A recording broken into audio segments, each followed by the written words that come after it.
এরকম ভাত আর পেঁয়াজি কে খেতে ভালোবাসে? আমি খেতে ভালোবাসি, আমার খুব ভালো লাগে। দেখ মটরের ঘুগনি, এটা আমার বর বানিয়েছে। আরো চেঁচিয়ে চেঁচিয়ে বল যেগুলো বর বানিয়েছে, আমারগুলো তো কাউকে বলছিস না। একটা এটা তুই বানিয়েছিস, কিন্তু এটা আমার বর এখন আমাকে খাওয়াচ্ছে। যা, এই যে আমার বর বানিয়েছে। তোর বর না, হাতির মাথা বানিয়েছে, আমি বানিয়েছি। ও, আলু ভাজা তুই বানিয়েছিস? জি।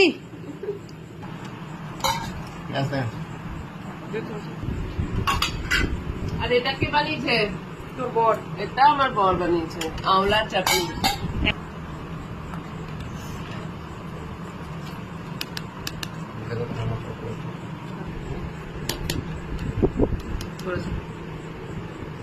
বাস, খাবার খাবার, অনেক খাবার, অনেক খাবার।